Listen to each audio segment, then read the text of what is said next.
It's been a while since I've done a creepy story time. This one was actually sent in by one of you guys, so I have her tagged down below. So when Francelis was about 7 years old, a lot of weird things started happening in the apartment that she was living in with her mom. She would always tell her mom about it, but her mom would just tell her to ignore it. This went on for a while. She then started having nightmares until one night she woke up because she felt like her bed had rattled. She thought that maybe she had dreamt it, so she decided to go back to sleep. The minute she tried to drift off back to sleep, she felt someone smack her chest, but hard. Francelis screams, which ends up waking up her mom. Her mom runs into the room and asks her what's wrong. Francelis tells her, someone just smacked me in my chest. Her mom pretty much told her to stop messing around, that didn't happen, that if she had been smacked in the chest, she would have a mark. When her mom went to move Francelis' nightgown out of the way, she had a bright red handprint on her chest. Her mom automatically picked her up and started to pray, and then started to scream at whatever this thing was to leave the apartment. But unfortunately, things only got worse after that. Francelis would wake up in the middle of the night to what sounded like someone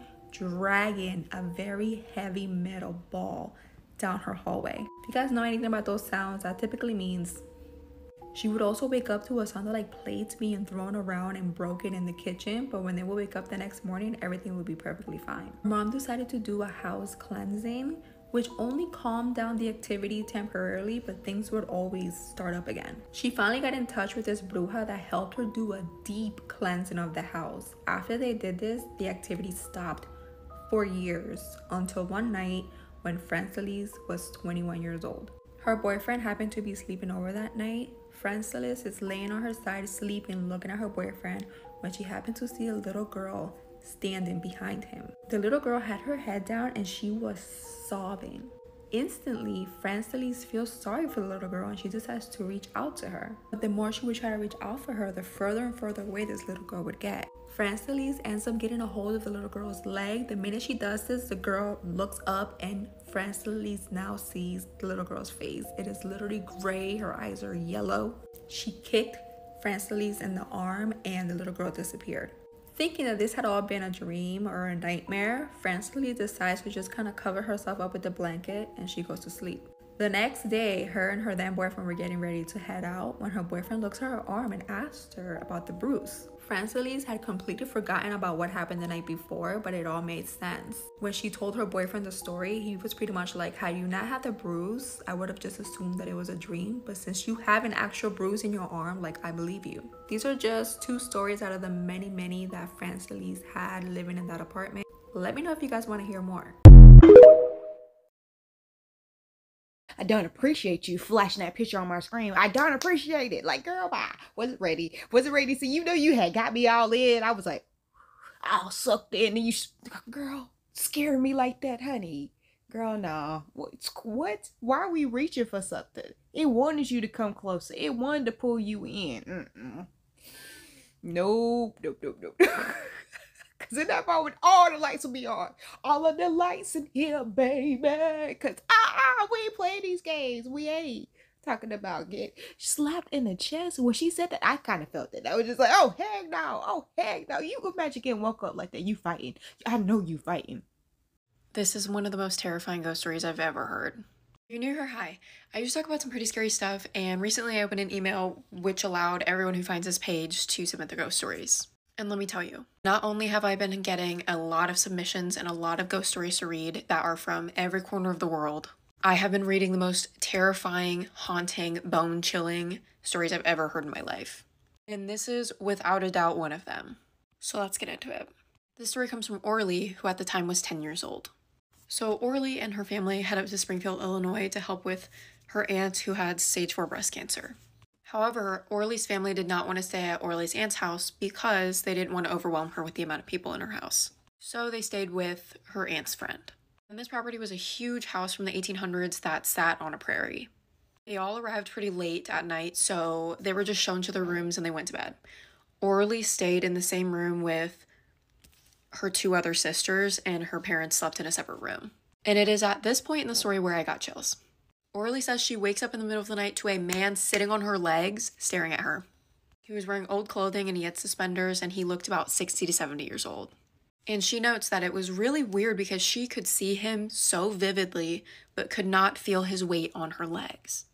Orly tried to get the attention of her sister, but no sound was coming out because of how terrified she was. So she pulled the sleeping bag up over her face and just thought it was a dream and tried to wake herself up. After a few minutes, she knew that she wasn't sleeping, so she pulls the sleeping bag back down over her face, and hopefully whatever was sitting on her legs would be gone. But he wasn't gone. In fact, he did a full 180, and instead of staring at Orly, he was staring just straight ahead, and she was unable to see his face. And now Orly is convinced that this is real, so she just pulls the sleeping bag back over her face and forces herself to go to sleep. When Orly woke up the next morning and got into the car with her family to drive to her aunt's house, she told her family what she saw. Her parents exchanged a glance and then said, "Did you see his wife?" And it turns out that her parents had also had a very similar experience. Her parents woke up and saw the same man that Orly saw standing over their bed. And the second time, they saw him and his wife sitting at the foot of their bed staring at them. And the following morning, they talked to the owner of the property that they stayed at, and she confirms that yes, this couple used to live on the property and regularly interacts with her, the owner of the property. The owner of the property says that she can see them walking through the prairie sometimes, she can hear them walking through the house, and sometimes they move things in the kitchen. Not only that, her dogs can see these people too and also interact with these spirits. And Orly says at the end of this that for years she's been trying to come up with an explanation to this because nobody believes this story. But there is no other explanation, and even when she goes to her parents to ask if she just imagined this whole thing up, and she explains and describes this man that she saw, they remember it just as vividly as she does. I personally believe the story 110%. What really got me was when he was sitting on her legs in the middle of the night. I don't like that. I don't like that. But that's gonna do it for me. Stay tuned for more ghost stories. I giggled because I don't know if you've been watching, but she had another video. It was like, no, this is the scariest I have ever heard. She was like, I lied. This is the scariest. And the what she told was scary. But this is scary as well. Because let's talk about the fact that you staying at this person's house. This is your aunt's friend's house. I don't know if you know her like that. And she didn't bring it upon herself. Didn't even think to be like, oh, maybe I should tell these people. Let me warn these people of what I experience every day of my life living here.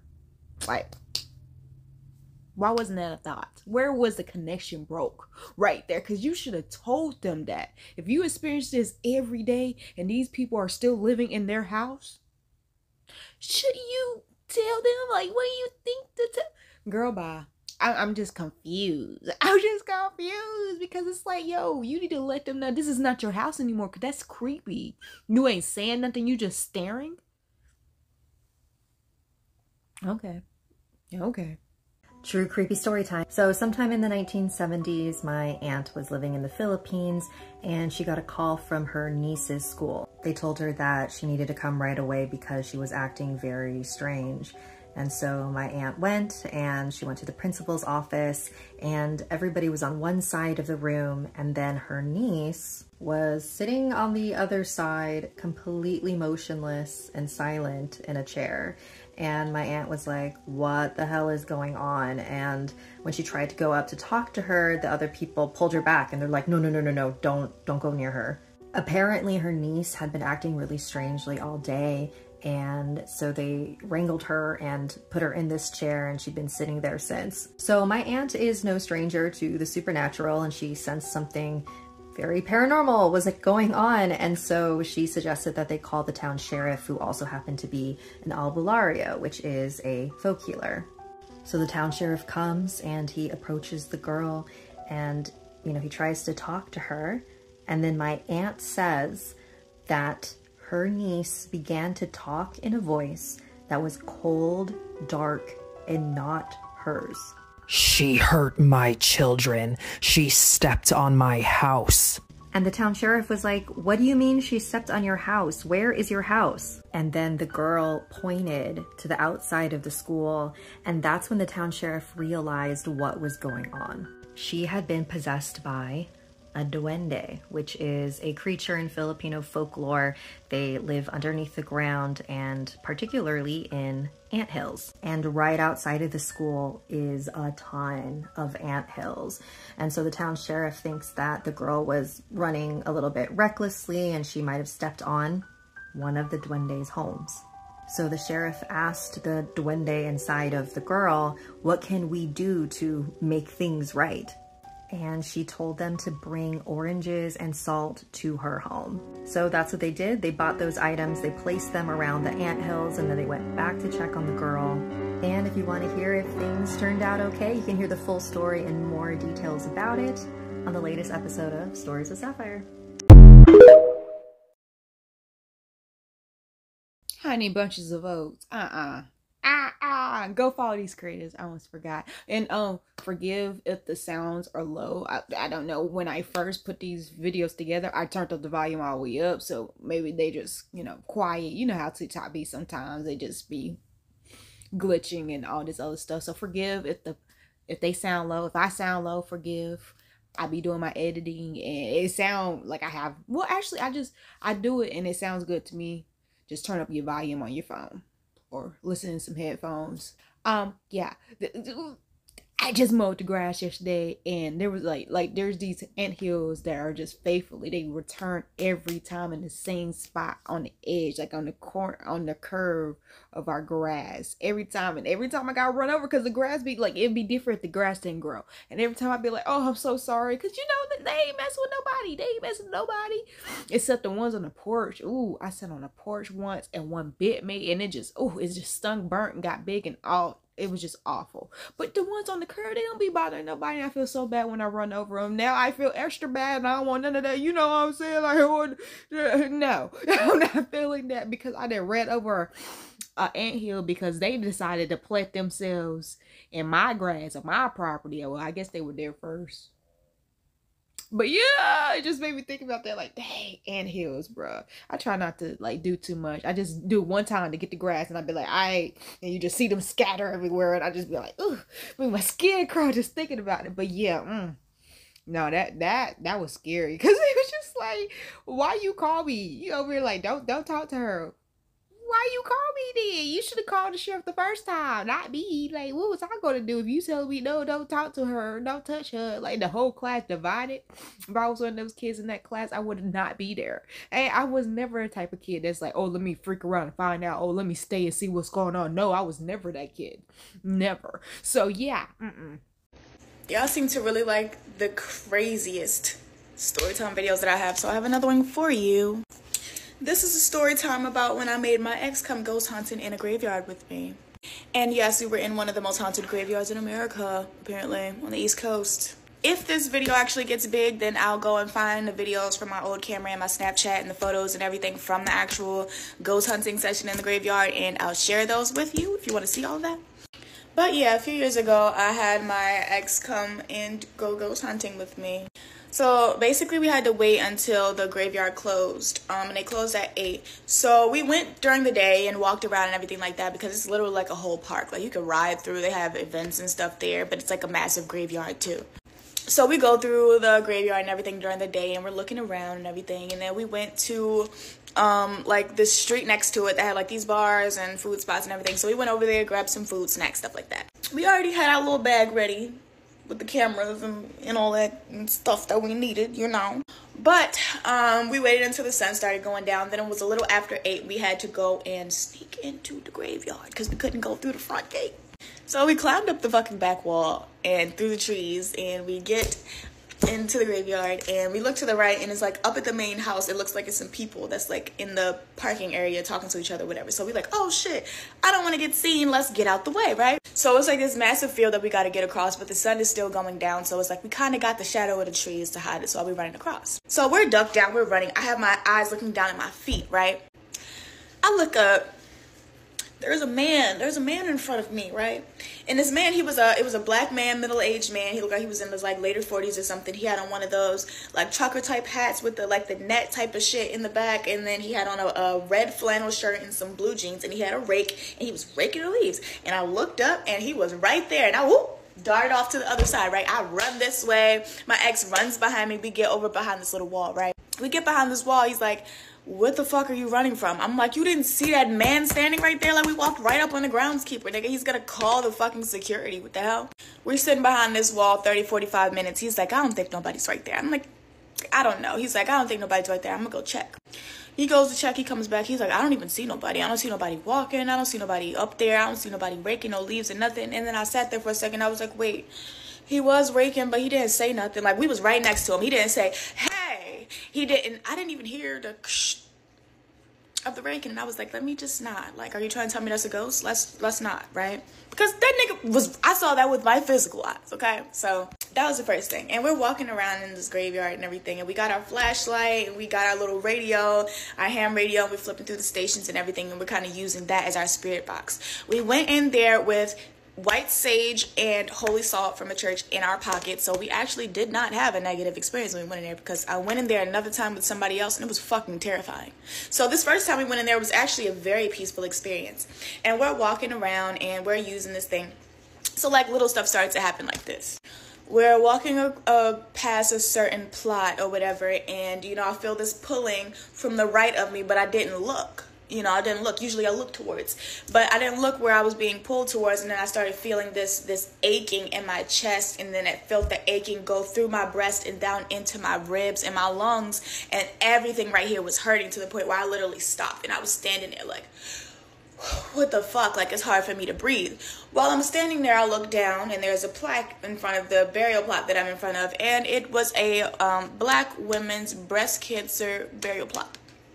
We're walking down one of the main roads in the graveyard, and while we're talking and we're walking, my thought process is getting cut off, and it's like this kind of visual of a little girl skipping in a circle around me while I'm walking, and she's like, hi, I'm Mary. Hi, I'm Mary. Hi, I'm Mary, right? So it got to the point where I just looked at him and I was like, somebody wants to say, hi, I'm Mary, right? And he was like, Mary? I'm like, yeah, just keep saying, hi, I'm Mary. We keep walking down the road a little bit, and one of the only headstones that was actually literally like 3 inches off of the road, facing the road, usually they're like in plots and a little farther back behind the bushes, it was a gravestone for a child named Mary. I don't remember the exact years I was on there, but it was a short amount of years. It was a little child named Mary whose gravestone we ended up walking past after this. We took a number of pictures in the graveyard where there were like orbs everywhere, like snow. It was orbs everywhere, okay? Hella pictures of that. There's even a picture where I stopped on the side and I was like fixing something with my camera, and you can literally see like a whole face right here, like in the picture. There's a whole ass face, to the point we had to go back and look and see, like, was I standing next to a statue or anything like that? No, there was a whole ass face sitting right here while I was, and the crazy thing is, while I was standing there, I felt it right there, and then I decided to turn and walk in the opposite direction than the direction that I felt it in, and the picture just validated it. The whole time we were walking around in the graveyard, we just thought security was following us. We thought security was following us, but kept turning off their flashlights. And you look around the park, you'll see that you can see the entire park from almost every angle. Like, this, it's a big ass park. You could see the entire park. So if there were to be security guards in there, they would have been seen us. If there were securities in there, we would have been saw them, okay? We had flashlights on, but it's just like, it just always seemed like somebody was like 15 steps behind us doing a small jog. Like, I'm gonna catch them. I'm gonna catch these fucking kids. They think they slick. That's how we felt the whole time. We were in there for like 2 or 3 hours, and the whole time we felt like somebody was like trying to catch us. I remember we were laying down on the ground and we were taking some pictures down the hill and caught a picture of this big, black, massive, beastly looking fucking thing, and then the camera died right after we took the picture. So I started recording on my Snapchat, and I'm like, yo, what the fuck? The camera died. And then we looked down and we were like sitting on top of somebody's grave. So we stood up and we like, oh my God, I apologize. Swear to God, like, no, I'm sorry, we already doing too much being in here. But after that, I remember, like, we were walking around, some little stuff happened with the ham radio. Like, we were standing under this tree, and he said, do you know where we're standing right now? Do you know where we are? And then it said branch, and then we was like, did you hear that? And then it was like tree, and then it was like, okay, now it's saying something for real. And then it was like, like a little fucking giggle, and you know when you switch it through the station, just urge, edge, like, we're like, okay, all right, shit is happening, right? later on in the night, we go to the center. We go to the center of the graveyard where there's a little obelisk in the center of the graveyard. And it's like some grass around it up on this platform and shit. I went and I'm sitting on this platform and I felt comfortable. Like, I felt a feeling like the grass was just so comfortable. Like, I could have literally laid down and slept there for the rest of the night comfortably, like fine. But I was like, actually, it might not be a good thing that something's trying to make me so fucking comfortable right now. Let me get up. Because I really didn't want to leave. Like, I was very blissful right there. I really did not want to go anywhere. But this motherfucking man, because there's also, when we looked online about it, there is, in the October seasons, there's a roll call that happens out there. One of the sergeants or generals who passed away and is buried out there, he does a roll call, and you hear him calling out names of soldiers. That's the story, right? This is not the time of year where it was supposed to be happening either. So we're standing there in the middle by the obelisk, and he's like, this man stands up and he says, "Soldiers, attention!" And I looked at him and I said, "Why would you do that?" And I felt this tingling from the back of my head, and I said, "They coming." And I turned around and I clicked. Orbs coming up the walkway. Turn around, felt it this way. Click. Orbs coming up the walkway. Turn around, felt it this way. Click. Orbs coming up the walkway. He ended up taking pictures of me sitting in front of the obelisk, and there were orbs around me like fucking snow on a clear night. Every fucking where. That was quite an experience that night. We experienced a lot of different things that night, but we ended up having to go out the same way we came in. But we were in there for a few hours, and a lot happened. And when I went back in there with somebody else, I saw a little fucking dark demon thing running and hiding behind bushes, and me and this nigga was like, hold on. This is not the same energy. We need to get the fuck up out of here. So yeah, that's when I went ghost hunting in the cemetery. Not recommended. Actually against the law, probably. Don't tell them. Don't tell them it was me. It wasn't me. I didn't do that, actually. This is for entertainment purposes only. TikTok.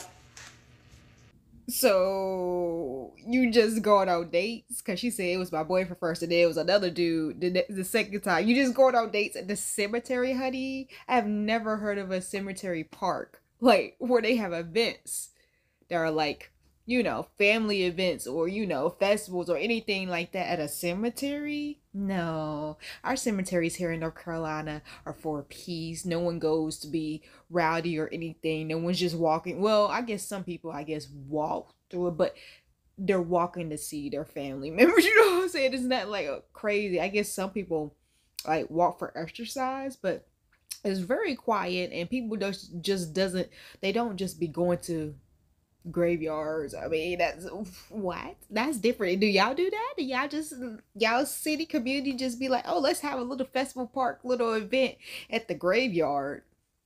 No, we have parks. We have actual parks for that, event centers. Like, we have places for that. That was wild, friend. No, I'm not breaking into no cemetery. Now, when I was in college, that's different. We did a lot. We had a cemetery on campus because we had a body farm. We were a science school, so a lot of that was a thing. Like, people actually studied that. It was crime scene investigation. Like, all that was real at my school. So yeah, we did that when I was at college. And, you know, I wasn't trying to find out. I was there, but we wasn't taking it serious, you know? It was just like, all right, if something creepy happened, we died.